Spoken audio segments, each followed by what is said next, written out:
Hello ladies and gentlemen, Yessik Ziiiq here again today to bring you a Rimworld guide. And this is going to be my day one guide for Rimworld.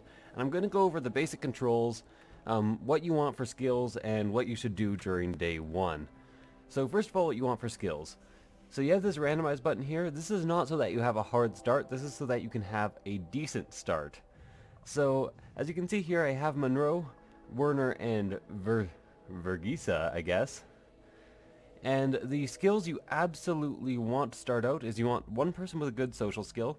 You have to also make sure these people have a passion in this skill so that it can actually advance over time. You might notice the 100% learning, as opposed to right here a 33% learning. That is massively slower. So you want a good social skill, hopefully somebody with a good shooting skill. But the main important ones are social, growing, cooking, and doctor, medicine, right here. You absolutely need those to start, and you need at least a fair level in them. I may have overly rerolled here to get some really high stats, but really you should be starting out with all of these no matter what. So let's go ahead and start the game. I have personally decided to start on a coastline, because at present there is no danger that can attack you from the coast. So it does limit your starting resources, but it does also essentially wall off avenues of attack for your enemies. So the first thing you want to do is right when they get out of their escape pods here, pause. And then you get all this stuff, but it is labeled as untouchable, so I want to mouse over it all and then hit F in order to make it attainable or usable. If you double click on something, it will actually select all things of that type. So I think that is everything. Now I've got some more steel here. And also some logs. You really want to zoom out to double click on these items so that they all get selected. For instance, yeah, you can see there's even more steel way out there. And maybe even more logs too. Okay, so now my guys can interact with all those. You want to take the person with the first and second best skill, or shooting skill, and give them the rifle and the pistol. So just head to your character here and check out their skill. You clearly have my best shooting skill, so she'll be getting the rifle. And then in order to move to other characters and to see their skills, you can actually just click on them up here and it will change instantly. And my second best shooting skill is Werner. He will eventually pass Monroe. You're maybe going to want to get them to be hunting in the future in order to actually have them level up that skill faster out of combat. So let's go ahead and tell him to equip pistol, tell you to equip survival rifle, and I'm pretty sure you cannot actually fight, so it's not even worth taking the plasteel knife for now. Okay, so as you can see, I am surrounded on one side by this ocean. I was actually expecting to have coasts above and below me as well, but at least I have one front kind of defended. So I think what I'm going to want to do is kind of set up camp in here. But another thing you might want to consider is finding some fertile soil. And you can find fertile soil by trying to find darker patches of soil along the map. Like that's gravel right there. I'm hoping I have some in general. This is more gravel, huh? This is fertile. This is mud. Interesting. Do I have any fertile soil on the map? This is fertile soil. Rich soil right here. You can see the darker soil hanging out. Here's another little patch. That is unfortunately close to the edge. And I'm not entirely sure about the spawn-in rules for people. But I could actually start building like right here and maybe just wall in this area and have the gardening be up there. Not to mention there's a geothermal vent and two buildings I can take advantage of that are kind of pre-constructed and have floors. So I think that is what I'm going to be doing. You also want to take advantage of mountains in order to get walls. So next you want to open up your architect tab and actually create an area. You want it to be fair, or to create a structure out of wooden walls because you don't want to be wasting any of your more important resources. And I personally like to have this area quite large. Maybe even like 11 by 25 here. Actually, I'm going to go ahead and cancel that. I generally have this area be my kitchen slash fridge, and this is the main living area slash work area right here. So something about 9 by 12 should really do the trick. Try to take advantage of a mountain in order to grab yourself an extra wall. And then after that, you want to zone the area in order to be a stockpile zone. So this is where your guys will basically haul everything that is on the map. So let's go ahead and go to the storage in the stockpile zone. Make sure that they do not bring corpses into here, so that your guys aren't very disturbed by it. So now you can unpause because they will actually kind of begin on work right away and move things over there. This might be a really bad move being so close to the edge here, but I'm hoping that it doesn't matter too much and that people can't just appear out of nowhere on the side, especially if I maybe build a wall there. Then I'm pretty much only vulnerable from the south, especially with this big mountain behind me. It's also good to make sure that there is a pre-constructed building behind you, because in such a pre-constructed building, you can build in a couple walls here, and you can once again go to Architect and go to Dumping Stockpile Zone, and create a dumping stockpile zone in here, and then assign it to only bodies. So no chunks, just corpses. And this will prevent people from seeing corpses when they don't need to, especially if you fill in these two little bits of wall here, because our farmer's going to be up in this area. So the next thing you want to do, and I actually maybe should have done this a bit earlier, is set manual priorities here. Then set everybody to firefight 1 who can. Unfortunately, I only have 1 firefighter. Set everybody to patient 1 to make sure that they go for medical attention when it's absolutely necessary. Set whoever has the highest doctor skill to 1, and set everybody else to 0. Set whoever has the highest warden stat to 1, and set everybody else to 0. Set whoever has the highest cooking stat to 1, and everybody else to 0. And whoever has the highest growing stat to 1 and everybody else to 0, to make sure that those jobs aren't cannibalized by people who do them worse. Also, you should probably make sure that somebody's doing some research at 2. Anything that anybody has a passion for, set it to 2, so that they end up being the ones to do it if at all possible. And then you set everything else to level 4. These might need to be adjusted as you go on, especially as people get injured, but for now it is a fairly good general guide on what to do. Also set flick to 1, because if you want a light turned on or a stove turned on or something turned on, it's good to have that happen right away. So everybody to 4 for handle, everybody to 4 to construct, and to repair unless they have passion for it, in which case they go higher, to plant cut. These guys both have passion there, so might as well have them mining a lot. You can see the little flame in the corner of the number for if they have passion or not. No passion for art hanging out. That's alright though. Generally later on in the game I set somebody whoever has the least other jobs to haul as a second priority, just because hauling is actually very important. And later on, I would like to have a dedicated hauler slash cleaner in my group, because it's just a good thing to have around. And actually, it's such a good thing to have around that I'm going to set both of these guys to 3 for haul and for clean. So the next thing you want to do is go back to Architect and actually set some growing zones. I want these to be about 5 by 7 and on rich soil if at all possible. So I'm going to kind of start up here. And you should have at least 3 of these.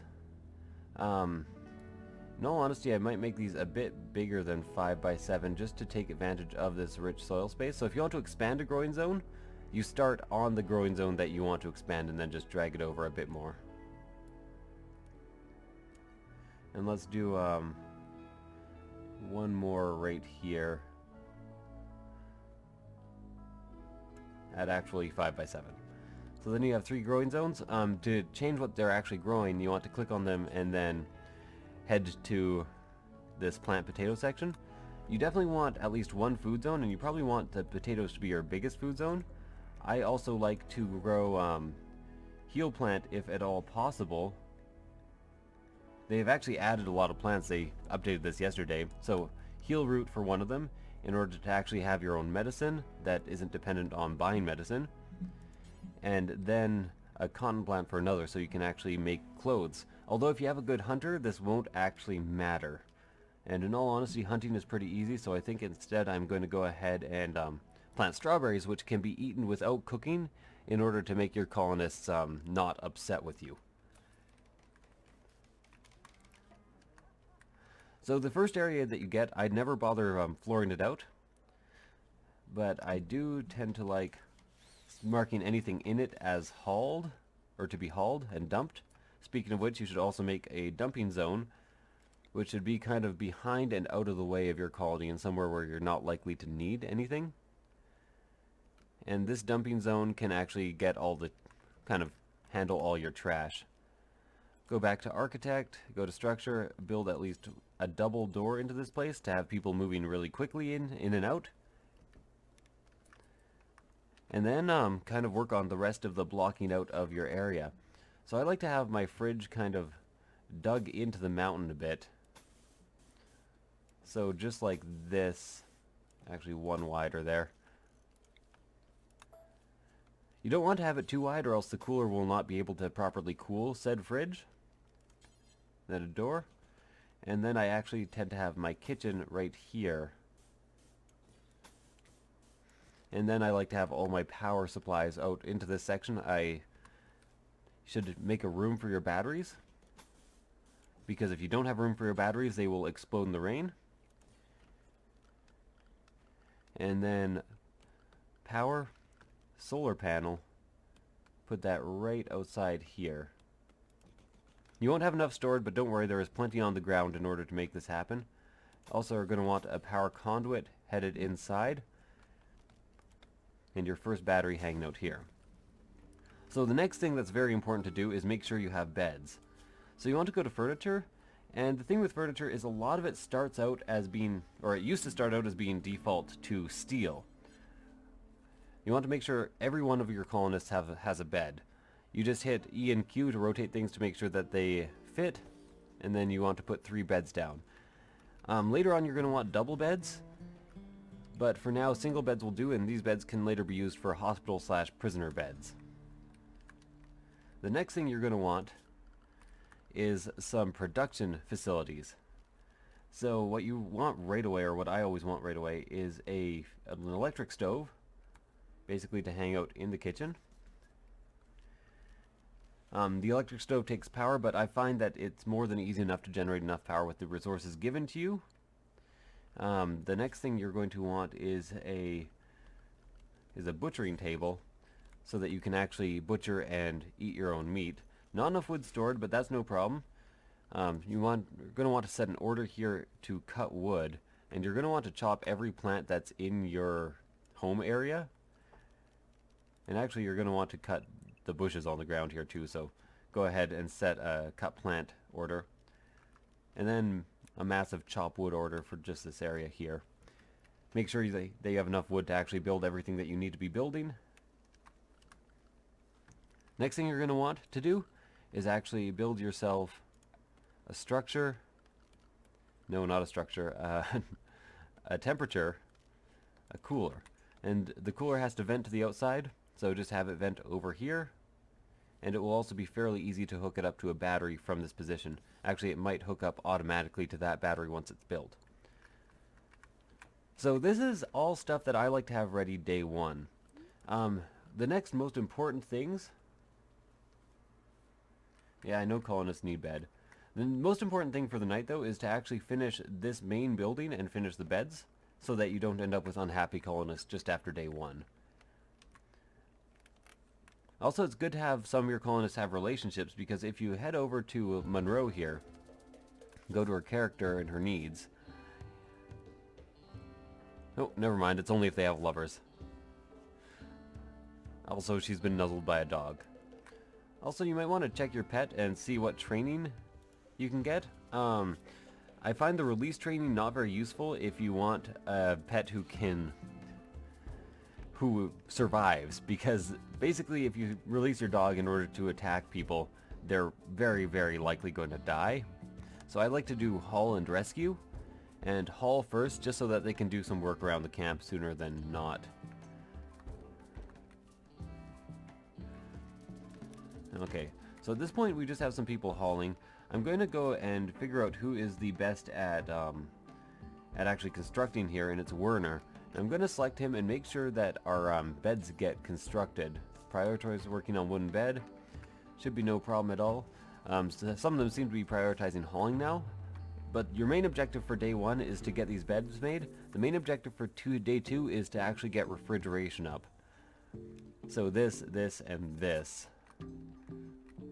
Now I'm taking a bit of a gamble here and seeing if in being this close to the edge, because enemies spawn in on the edges. But I'm going to hopefully build a wall that kind of encloses this side, and that should make it much easier for me to defend myself. Let's construct the second wooden bed, and then I'm going to essentially one by one make sure that the walls get constructed here, just so that we have a safe place to sleep for the night and a roof over our heads. And then that's day 1.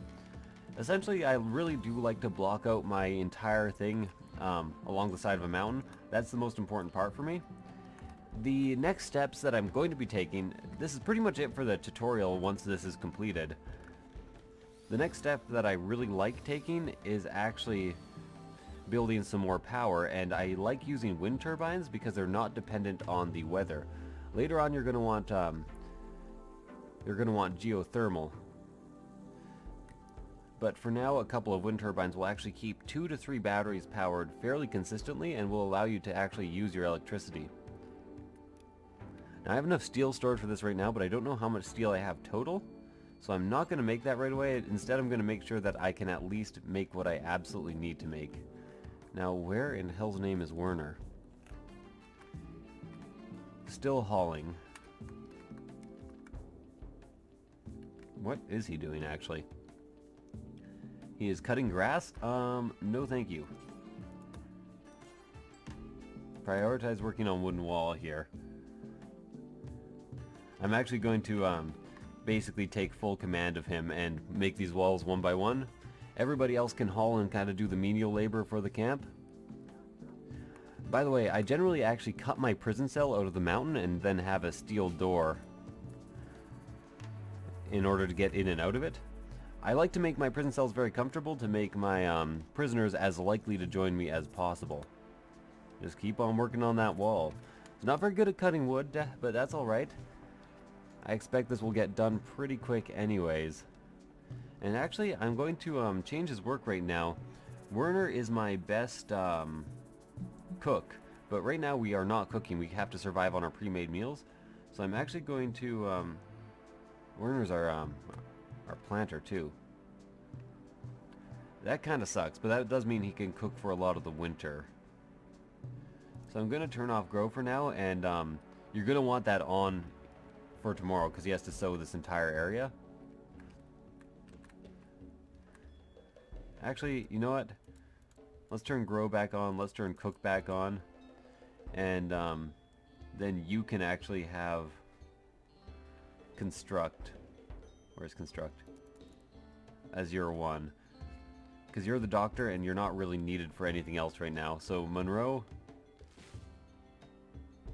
not a very good constructor, but actually literally the worst constructor, but that is perfectly alright. Gotta have somebody doing it. And at this moment it can't be our grower because you really want these crops planted as quickly as possible since you start out in spring.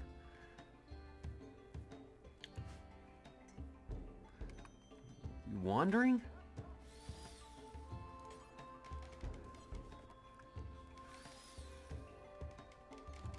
Really?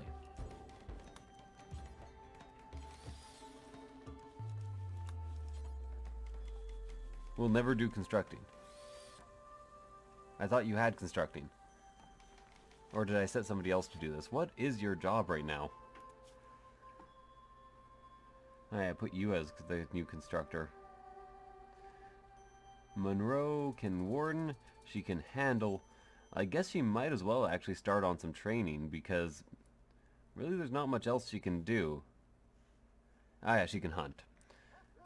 Okay, so I'm going to make her the handler and hunter, and I'm going to go ahead and she does have some pretty good aim. Taking out packs of animals can be dangerous, but I'm going to assign her to hunt one or two of those. So let's go orders right here. Hunt. A couple of these.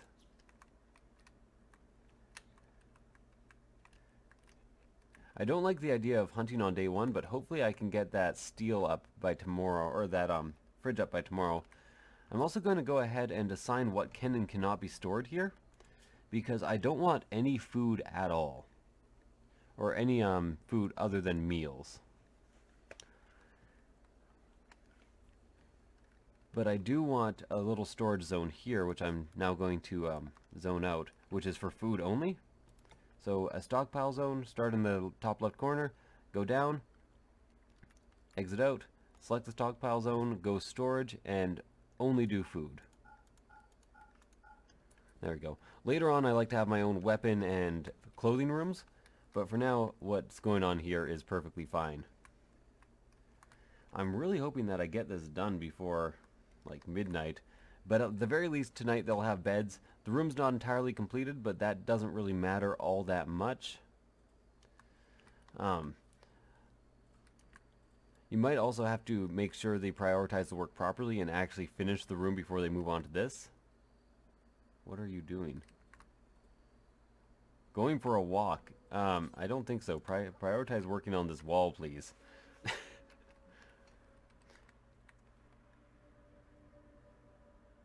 Okay, it's just telling me that I can forbid doors. That's alright.